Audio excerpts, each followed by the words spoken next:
Six Sages Gaming is brought to you by GamersGauntlet.net. Check them out for all your singles, sealed product, and playmats.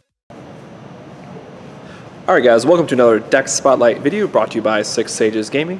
For Luck and Logic today, we have the red-yellow mill deck, or the Disfio World mill deck. This is just a sample deck that's out of the booster box when you buy it, or you can find it on Luck and Logic's website. And it's absolutely just my favorite deck to play right now. The refresh rule keeps the deck in check, because you'll see in our duel series this week, I almost milled myself twice, but just the utility that it offers gives you a lot of lines of play they can do, and offers up a lot of unique plays you might not have in the other decks. So first I'll talk about the different gates and when they're useful, and then I'll get into the different levels and talk about the cards individually.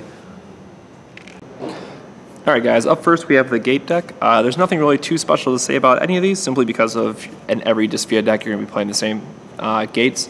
So just as a quick note, we're basically playing everything except the one gate.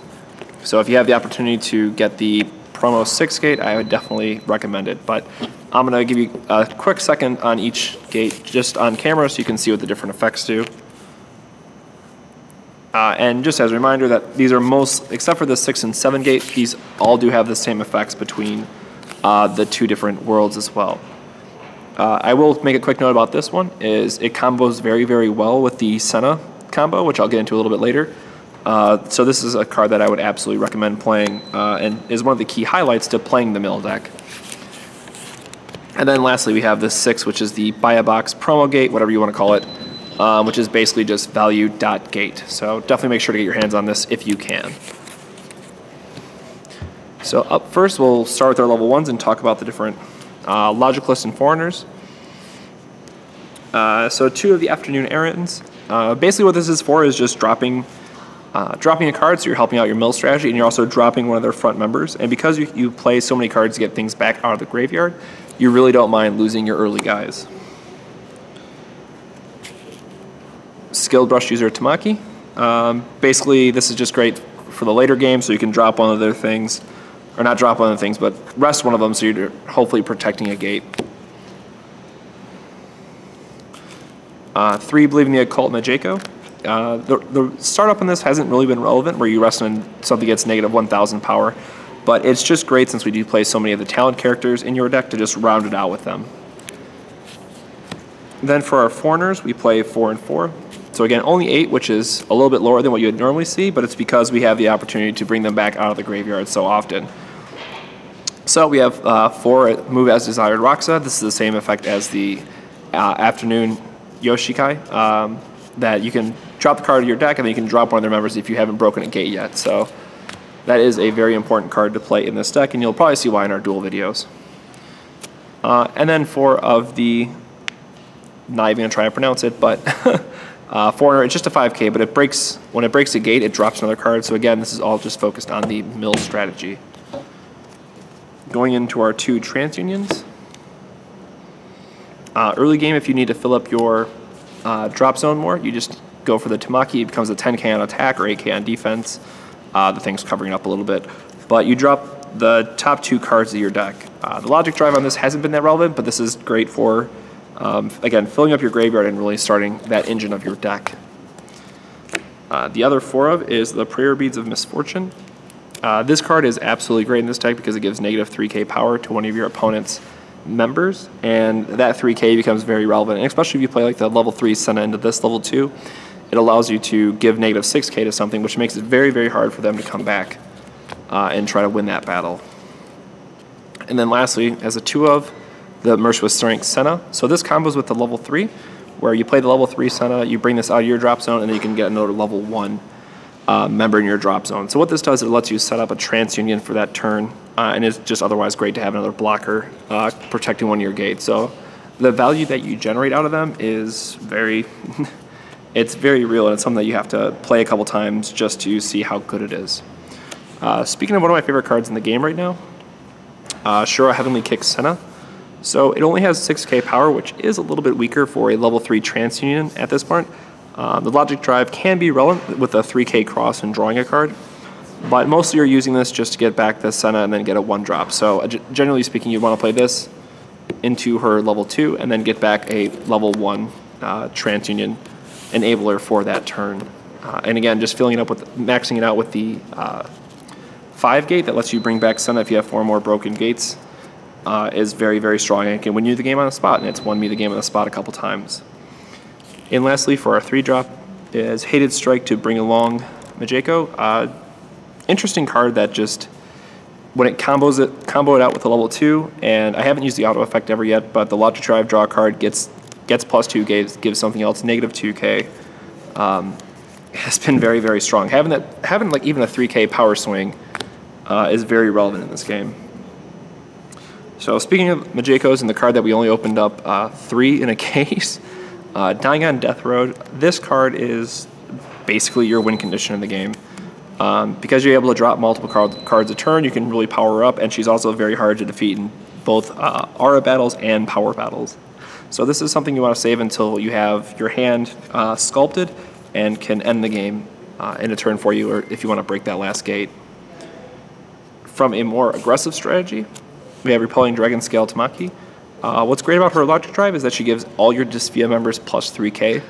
So this is something where you might want to have, let's say, a 4, and 2 drop, so you can have 4 attacks that turn. And again, when you're able to give something negative 3k with the level 2 Mejiko, and then give everything +3k, making them having to play more than 1 +5k power makes it very hard for them to come out ahead on that battle. And then as a tech choice, we have 2 Relentless Yoshichika, whose name I can just never say. If you guys haven't figured out, apologize about that. So filling up 7 or more Dysphoria members in your TransUnion members, if they have to be, in your drop zone isn't hard. But what's not so great about this card is that you don't get to pick the card. So if they see this coming, then they just play like a level 1 on their side of the field that they might have wanted to intercept with. They're clearly just going to banish that card, and it doesn't help too much.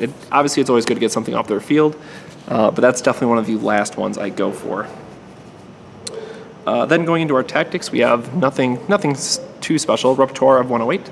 So this is the +2 aura tactics. This is featured out of the starter deck, so I have to say that it's very important to put this in your deck. And then 2 of Awakening of the Secret Move, which is the +5k +1 limit. Again, pretty standard for this deck, and an auto include probably in most of the Dysphoria decks unless you're doing a little bit different of a build. So going into our last 8 cards, which is the 8 paradoxes, we have 4 Arc Bolt on stage. I mean, this is just one of the best paradox cards in yellow or in Dysphoria. So again, comes out of the starter decks, but definitely try getting your hands on it if you can. The +2k power is very, very relevant, and also switching it to Aura Battle makes it hard for your opponent to come back unless they have a paradox cancel of their own. But this card is great because you're still getting that +2k power. So that's definitely something to keep in mind. Then we have 2 Edge of Silver Wars, which is the level 4 Yoshi combo. The thing to know about this is all your red members get +1 aura, so you have to make sure when you're playing this in battle that you're not using it for a yellow Dysphoria world member, which I've made the mistake a couple times, so that's something to keep track of. But then it has the ability to stock burn. This hasn't been too relevant, as stock is pretty easy to generate in this game.